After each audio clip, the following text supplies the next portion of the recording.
ভাঙড়ের বিধায়ক 293টা বিধায়কের নোংরামি অন্যায়কে ফাঁস করে দিচ্ছে। একজন বিধায়ক হয়েও মানুষের কথা কিভাবে বিধানসভার মধ্যে বিধানসভার বাইরে বলা যায় সেটা দেখিয়ে দিচ্ছে।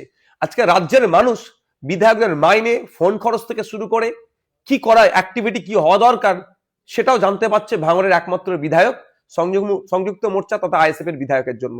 তাই এক আইএসএফ এর বিধায়ক তৃণমূল কংগ্রেসের নোংরামি, বিজেপির সাম্প্রদায়িকতার বিরুদ্ধে যেভাবে লড়ে যাচ্ছে, তৃণমূল কংগ্রেস আর বিজেপি চিন্তিত হচ্ছে। ফলে ভাঙড়ের বিধায়ককে হারাতে হবে। তবে একটু আমি বলে রাখি, 2021 সালে আপনারা অনেক চেয়েছিলেন, পারেননি।